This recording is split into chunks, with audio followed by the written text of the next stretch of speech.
Hey everyone, so I am back for week two of my 31 Nights of Halloween. Um, again, I am um, just gonna talk about what the synopsis of the movie is, who's starring it, how long it is, where you can find it. Um, give my pros and cons of the movie, and then give my rating of it. What I will do in this video, in the description, I will put a link to a place that um, for the most part, can find out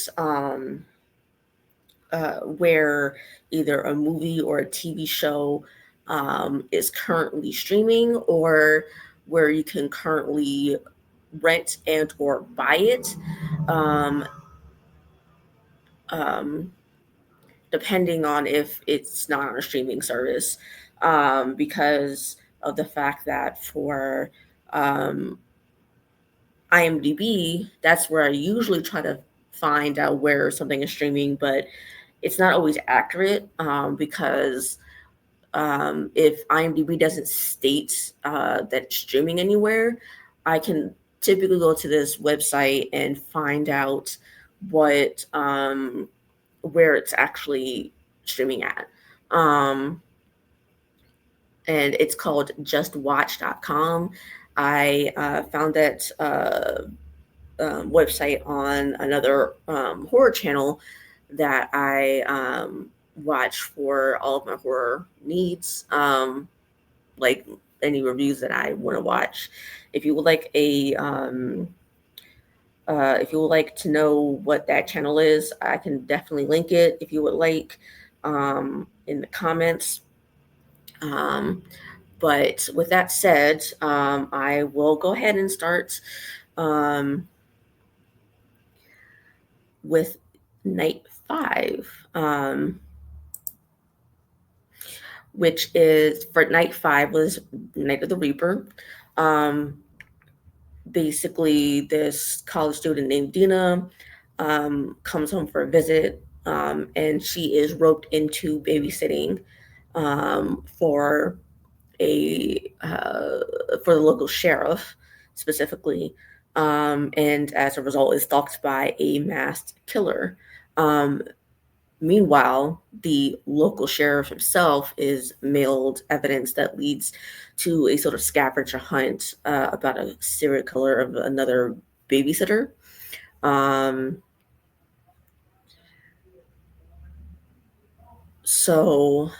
Basically, it stars Jessica Clement playing Dina, um, Brian Robbins, who's playing the sheriff, um, Summer Howell, Keegan Connor, Tracy, and uh, Keegan Connor, Tracy, sorry, and Maddie Finocchio. Finicchio. I'm not sure if I said the last name right, so I apologize.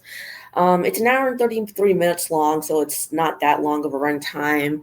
Um, it you would only with any of these runtimes, I guess it just depends on if you feel like um, the plot and the acting and the everything going on with the movie is just not that great, which could either make it feel like the length of time is too long, even though it's only so long, or if it's long and you actually enjoy the movie, it doesn't feel like any time's going by at all.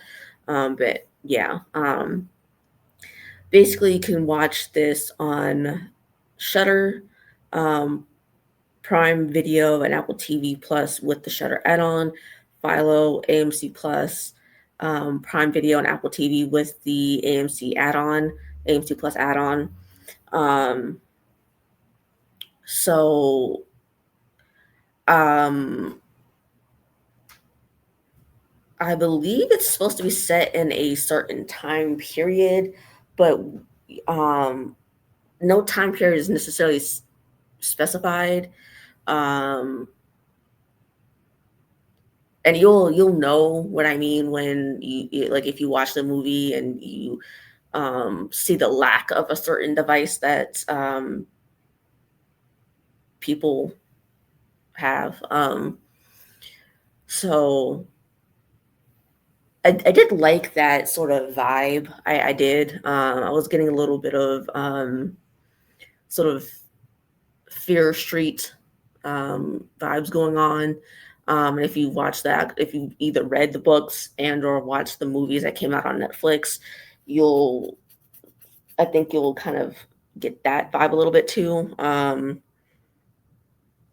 But I was also getting a mix of, Halloween and Scream vibes too, because, the whole babysitter thing with and same thing with Scream and sort of Halloween vibes with the babysitter portion of it. So um that's what I really liked about the mostly about the movie is that they had the 80s slash 90s vibes to it, and I was getting um a mix of different movies with it. And I felt like the director sort of drew on those, um, specifically those two movies, Halloween and Scream. Um, and that's what they wanted to incorporate into the movie. Um, and I also did like the look of the mask that you see on the screen here. It's very distinctive, and it sort of sets itself apart from the likes of Ghostface and Michael Myers and um, Jason Voorhees and stuff like that. So it definitely has a distinctive sort of look to it, which I did like. Now, as far as the cons go, I would like to see more of the mask. Um, because it is a little non-existent in the film, unfortunately, um, and unfortunately, we saw more of Michael Myers' mask than we in the first one that we did in um, here, but and we definitely saw more of Ghostface mask than we did here. Um, and as far as the killer goes, I won't say who it is, but I may have missed it, but I feel like we didn't really get um, exactly why the person did what they did. And so that left me sort of confused as to, I mean, I personally like when they have a reason, because like with Criminal Minds and how they always say, well, I think David Rossi in that show said, well, it doesn't necessarily have to make sense to us. It just has to make sense to the person, or maybe mixing that up with like Loner SVU, but or some other crime procedural show. But um, basically, that it doesn't necessarily have to always make sense to us, but or at all, but it does make sense to them. And to me, not having a reason doesn't make me scared. It doesn't make me scared. It just makes me think you're stupid and you're just doing this for clout. And I don't really feel the need to want to watch something like engage with you if you don't even have a reason. Um, because I can sort of like kind of I mean, if even if I don't necessarily agree with it 100%, if I can at least understand it to a certain extent, then okay, I can engage with you on a certain level. But I mean, not with everything, but yeah.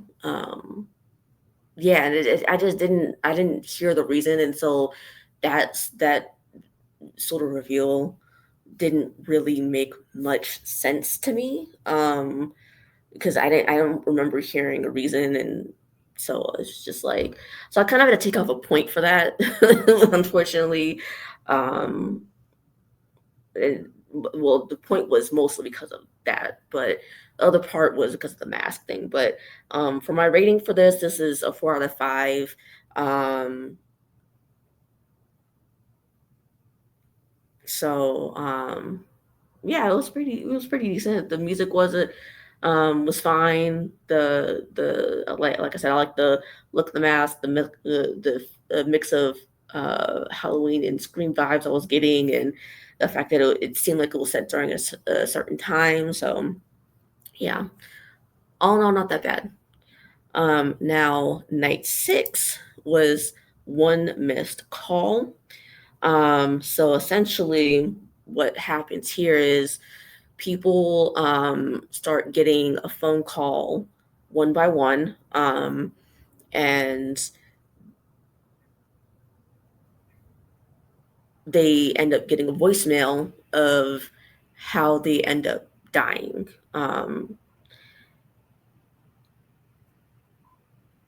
So it stars Edward Burns, Shannon Sossaman, and Claudia Tolokon. I'm not sure if I said that right or not. Um, Ray Wise, Azura Sky, Johnny Lewis, and Jason Begay. Um, Although he seems to have more of a smaller role, so just to kind of throw that out there if you're familiar with him.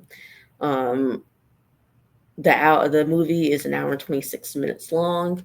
Um, that to me was kind of, I don't know, the runtime seems long, even though it's not really, and I'll kind of get there. Where to watch is you can where I watched is YouTube, and like I said last week, I think if you have YouTube Premium, you can watch this for free. Otherwise, I think you may have to pay for it. But another place you can watch is Hoopla, which is basically a virtual lending from libraries where you can lend, obviously books, audiobooks, TV shows, and also movies. I think there's other things you can lend there from there as well. But if you have a library account currently at the moment, and your library is affiliated with that sort of service, with that specific service, you can go lend from them.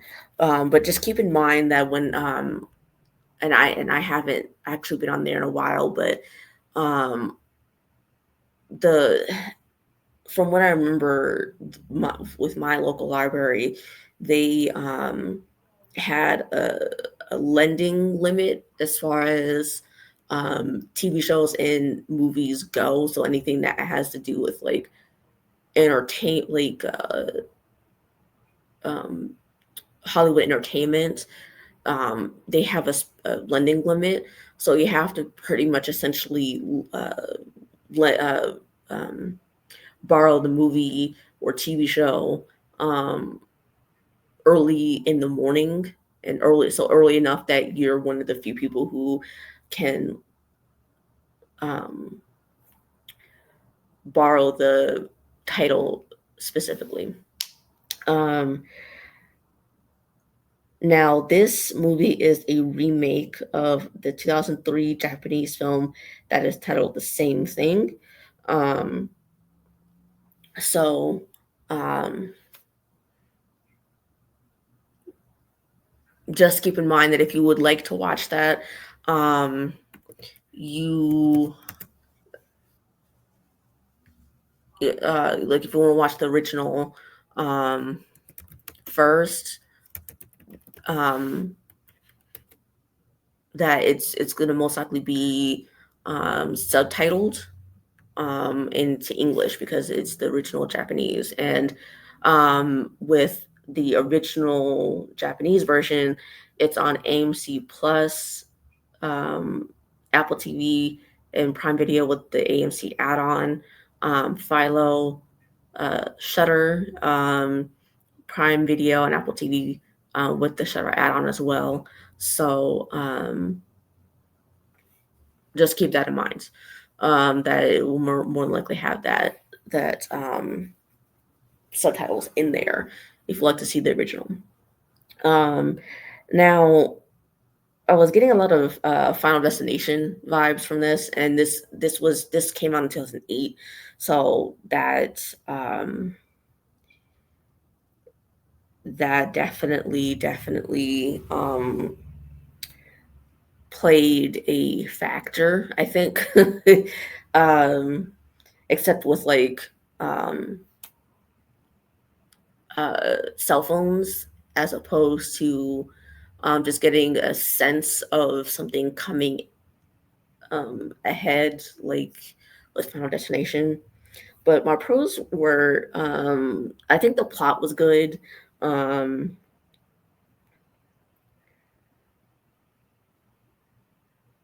I do like that we get a backstory of why this is happening. And you guys know how much I love a good backstory. I mean, it came at the right time too, I think, because if it had been any later, then I would have been like, this is a completely missed movie. But and I did like the look of um one of the like a dead body in the film.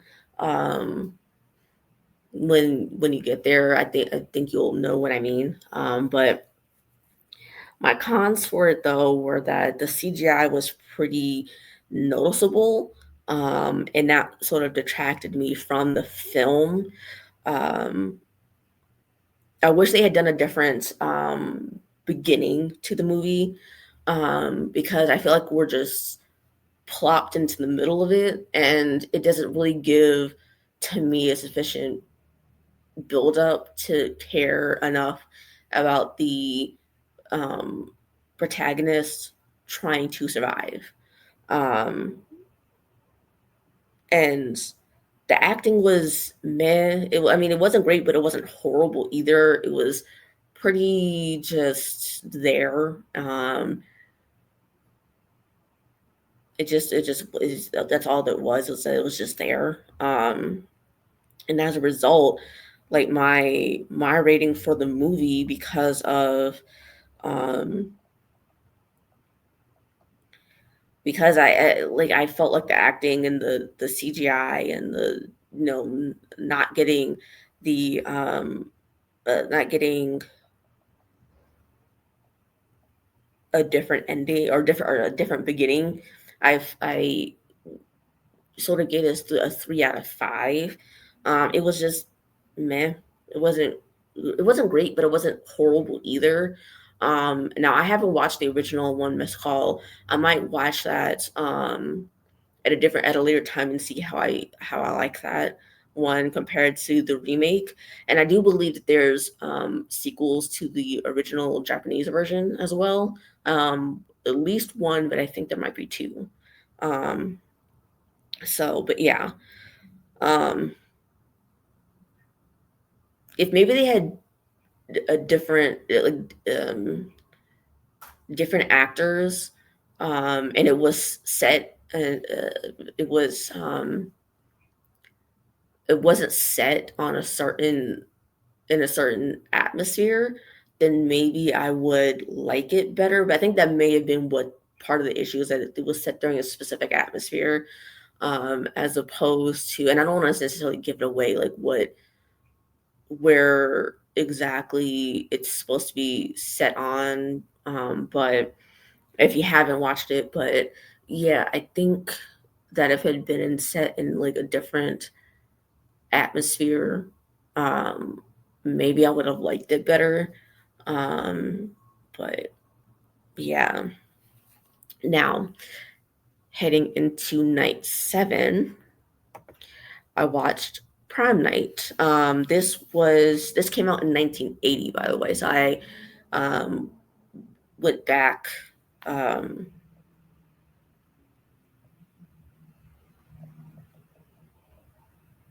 I went back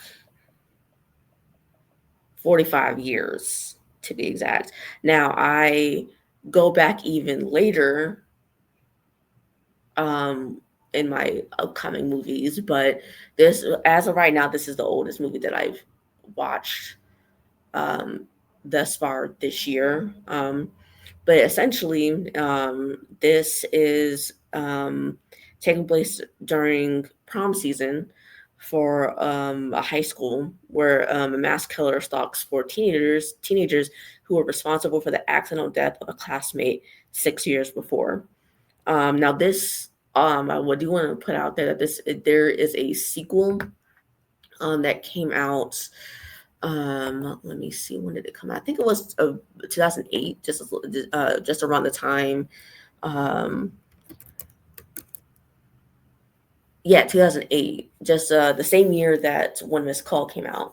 Um, Now, I did watch that one, so um, I will kind of, I was kind of comparing both of them to one another because I watched that one first, and this is the first time I've watched the original Prom Night. But it stars Leslie Nielsen, Jamie Lee Curtis, Casey Stevens, and Anne Marie Martin. Um, it's an hour and 33 minutes long. Um, you can watch it on Prime Video with Shutter, the Shutter add-on, Prime Video with ads, Hulu with the Disney add-on, Fubo, Peacock, Roku with ads, Philo, Shutter, and the Apple TV with the Shutter add-on. Um, and the um, movie was kind of reminding me of Fear Street Prom Night. That came out, I believe, last year or the year. I think it was last year. Um, and that movie was just not that great, unfortunately. Um, and I now understand, like, if you watched it and you watched Prom Night, where Fear Street Prom Queen got a lot of its inspiration from. Because right down to the dance battle in Fear Street Prom Queen. So it was very much 80s. Um, and I mean, I love Jamie Lee Curtis as an actress because Halloween was my first love as far as horror movies go. So you know, and I understand Halloween came out 2 years before this, but this was just, to me, was not that great.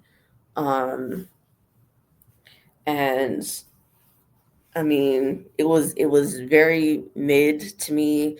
Um, and it just was not. I mean, to put it kind of bluntly, I probably would not watch this again if I could help it, to be honest. Um, and the acting was just I mean, I thought the first Friday the 13th which came out the same year, was a lot better than this, and the acting was just as it was not much better, to be honest, to me. Um, so yeah, and with this, I give this maybe like a 3 out of 5. Um, so yeah, I mean, i- if you happen to have, Prime or Shutter or Peacock, or Hulu for that matter, um, and you love this sort of 80s movies, or movies that have like an 80s vibe to it, even if they aren't they weren't made in the 80s. This will be for you. I think you'll like really enjoy it. Um, but yeah, for me, the acting, which just wasn't, especially from Jamie Lee Curtis. I felt like she did a lot better in Halloween. That was her like her first movie um, that she starred in. So this was a little disappointing to watch, especially for her. And I've seen her in better like better stuff after this. So that's why I'm like a little disappointed with this movie personally. But you know, but if you really enjoy the 80s movies and or the movies with 80s vibes, please um, go watch it and let me know what you think. But going to night 8, it is Until Dawn. This is this one is, let me see, this one I think is the first movie of this year that I am playing. But well, no, the Night of the Reaper was the first 2025 film that I watched. But this is both this one and the next movie or the next two movies are 2025 movies that I watched this year. This one was really disappointing to me as well. But basically, there's this girl named Clover whose sister goes missing, and she tries to find her. Now, when she finds the last place that her sister um, was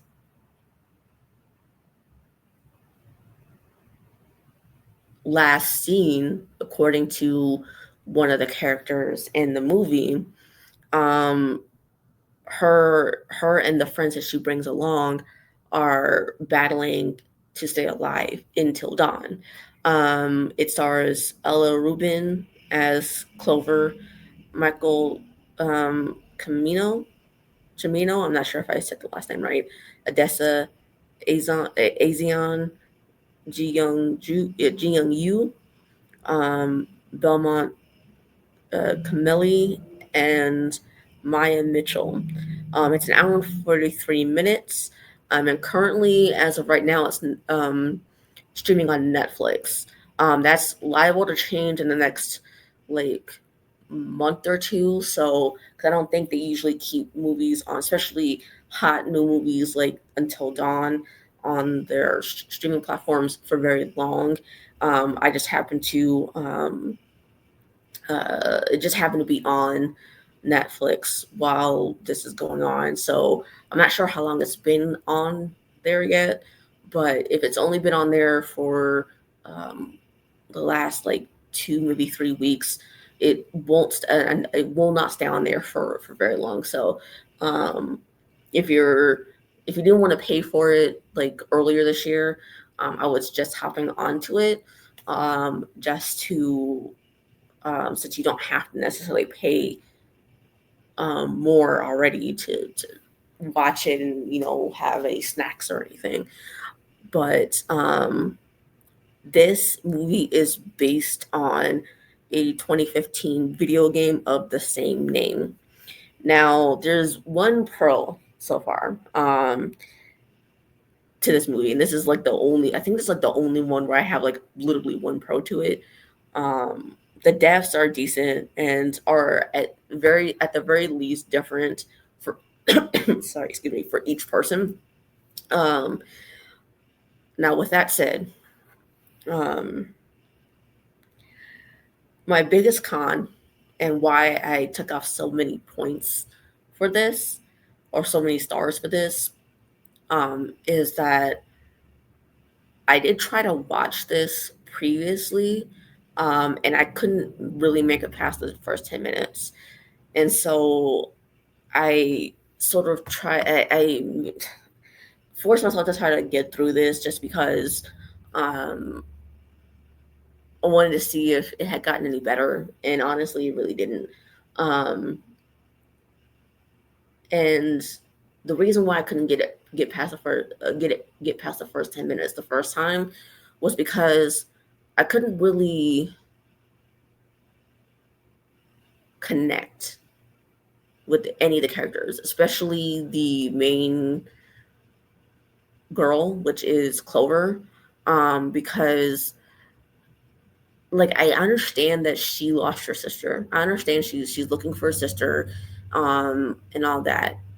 The problem is that, and this is sort of kind of getting a little spoilery here. So if you haven't watched it and you would like to watch it, please go watch it first before watching this part. But um, with that said, I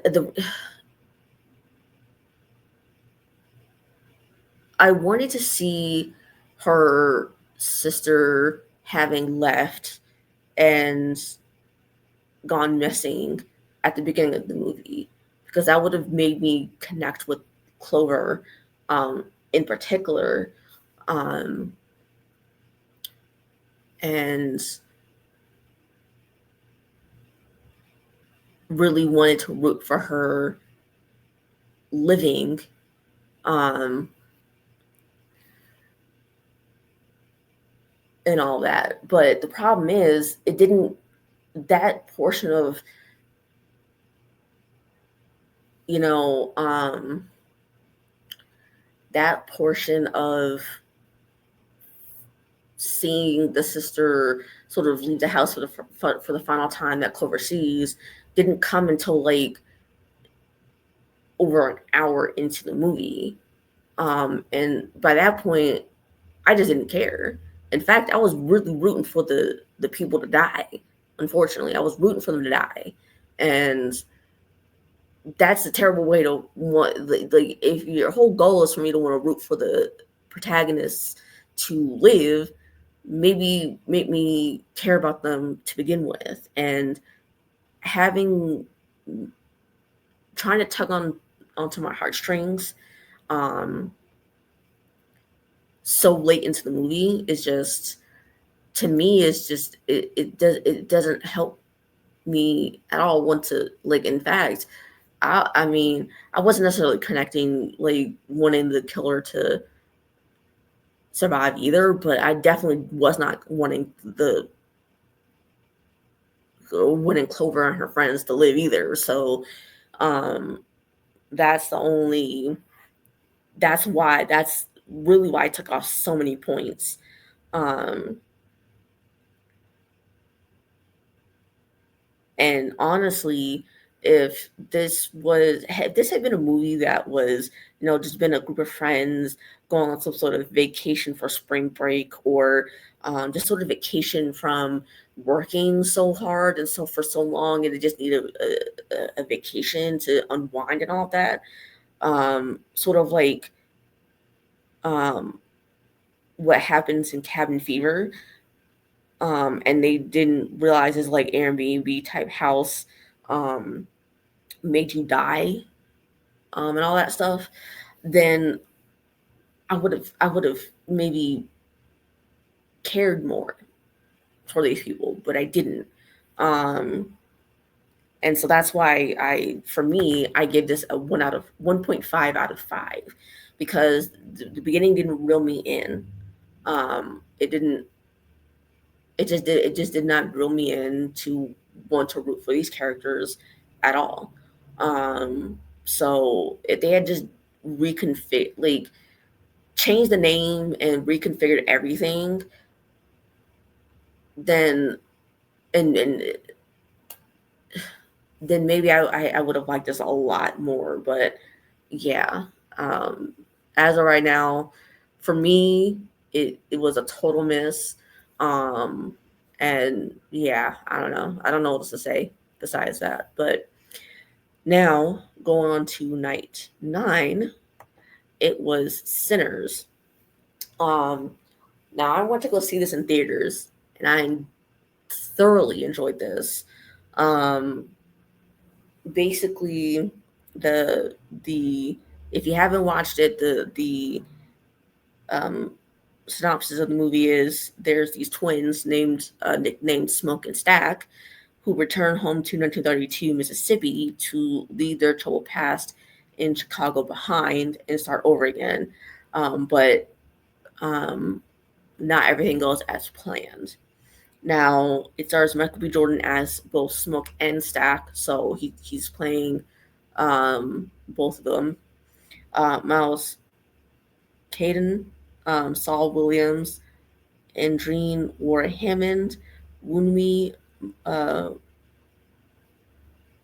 Hold on. I want to make sure I get her last name right because I feel like I wrote it wrong in my notes. So let me just. Um,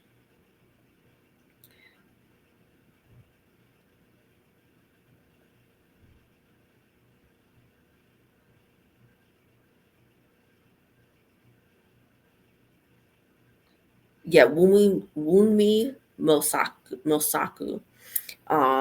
And if I mispronounced that your name, please correct me. I'm not above correcting.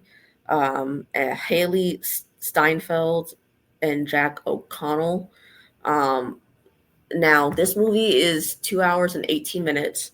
So, if you decide to watch it on either HBO, HBO Max, Hulu with the HBO Max bundle, um, the Hulu Disney Plus HBO Max bundle, Prime Video with the HBO and Stars bundle, just keep that in mind that it is over 2 hours long, so you have to get comfy, and you might need to pause once or twice to take like bathroom breaks or something. But I thoroughly enjoyed it. I didn't like for me when I watched this in theaters, it went by lickety split, and I did not look at my watch once when I was watching it in theaters. Um, Now, for me, the I have nothing bad to say about this movie personally. Um, I think the music is fabulous. The comedy is placed right, and it lands every single time. Like it's very much comedic time. It has very much good comedic timing. Um, the gore is, I mean, there is, and you do see it a fair amount. It doesn't. You don't see it until about maybe an hour to an hour and 15 minutes into it, if that. So you have some time to prepare yourself before you see it. Um, and the visuals are just amazing personally. Ryan Coogler did a fabulous job with this movie. And I personally give it a 5 out of 5. Um, and there's this one musical sort of montage. Um, it's about um, an hour into it, maybe a little bit more, or sooner a little bit, or maybe a little bit after an hour. But I think that scene is like my favorite scene of the entire movie, and it's done just so beautifully. Um, and I think Brian Coogler did an amazing job of capturing the South, and particularly Mississippi in the early 1930s. So I can't get enough of this movie.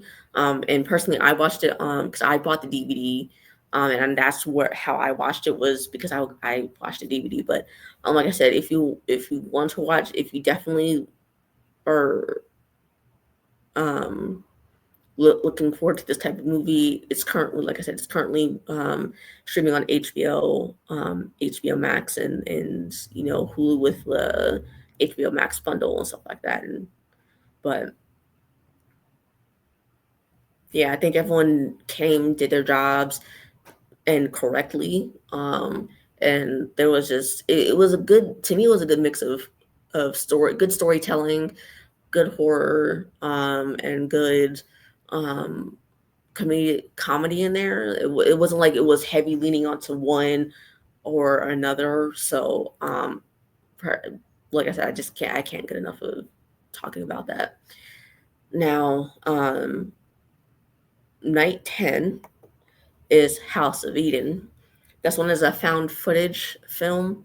Well, this one and the next one are found footage films, but this one is a found footage film, and basically it's a group of friends, three friends, who are filming their next paranormal investigation in this abandoned house deep in the woods.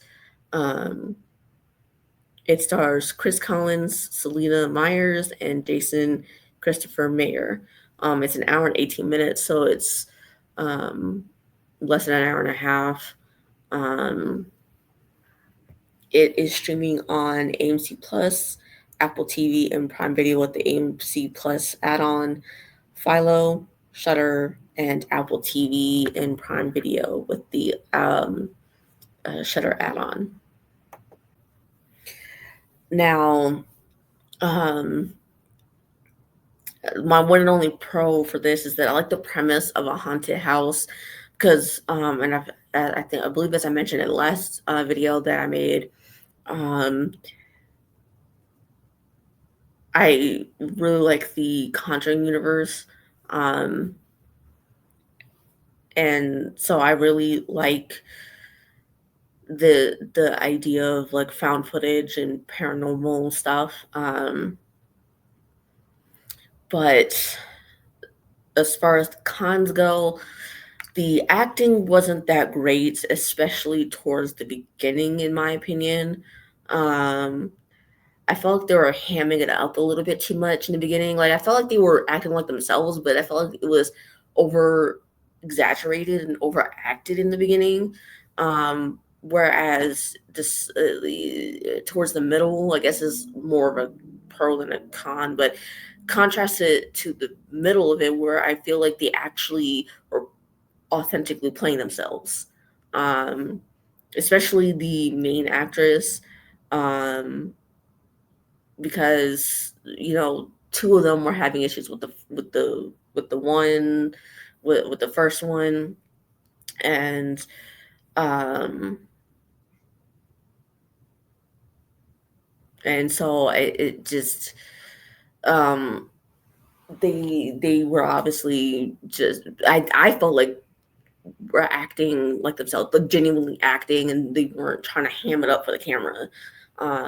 But yeah, for them, like in the beginning, if you're not grabbing me in the first like 10 minutes, especially like the first 10 minutes, like in the last couple years, like it's I don't necessarily want to finish watching it, or really engage with the movie, because you, it's just that, and this is what I had an issue with Until Dawn, is that uh, I mean, it was trying to go for uh, a um, was trying to go for a Blair Witch Project, um, like a modern version of the Blair Witch Project minus the Blair Witch part of it, um, and it fell completely flat because of that. In my versions, like it felt like a Tubi version of the Blair Witch Project is what my notes say. Um, and with the exception of it being two women and one man as opposed to two men and one woman, um, and they weren't hiking too long because not to really get too spoilery, but they really didn't do as much hiking in this movie as they did in the Blair Witch Project. So yeah, and unfortunately, this movie did feel like it was dragging on because I was bored pretty early on, and that's kind of like because of those three cons.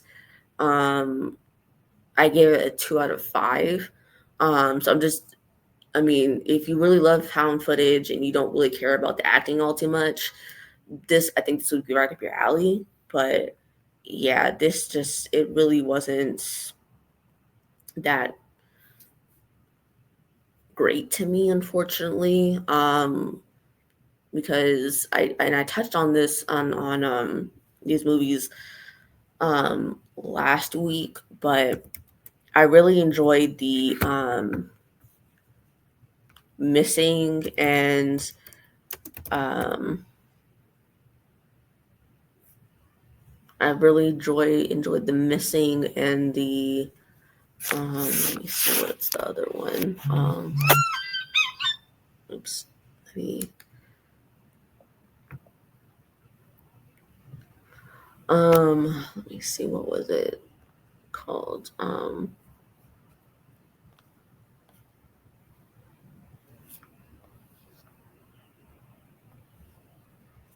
Searching and Missing, that's what it was. And I get it that this particular one I know had a lower budget to it, as opposed to Searching, because Searching had a almost $1 million budget, um, and then this one had um,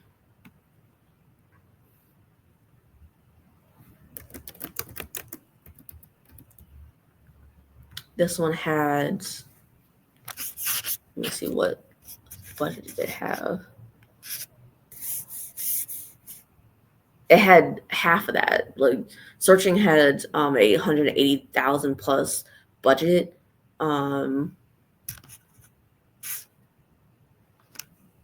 hold on, let me see. Well, actually, I may have mixed that up. Oh no, it did have a $880,000 budget. Um, this one I don't see a budget for it for some reason. But I assume it wasn't all that much if they made only 455,000 plus in the box office. So, um, I mean, Searching had gotten its money back and then some. Um, when it when it when it was all said and done, worldwide. So, um, and Missing, um, I mean, it's sort of similar, but I mean, I don't want to say it was a sequel because it wasn't necessarily a sequel. Um, but it had a $7 million budget, and it made its money back and then some worldwide as well. Whereas this, it really didn't make its, like, it just broke. I don't even know. Like I said, I don't know what the budget was, but I'm thinking it may have just broken even. And I mean, that's saying something because to me, it just means that it just was not, um, it was not that good as far as acting goes. So yeah. I just think that they needed to tighten up the acting as far as the acting goes. Maybe that means, having gotten somebody else for it. Um,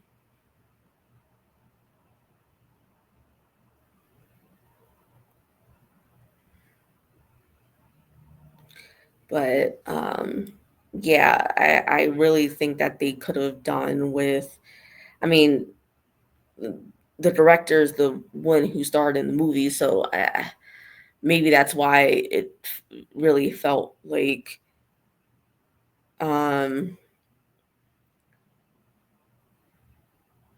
was like, especially in, like I mentioned before, the one scene where she um is sort of butting heads with the other two.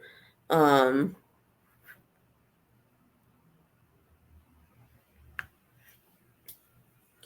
but and maybe that's why, because that's how she kind of is for the most part in real life. I don't know, but yeah.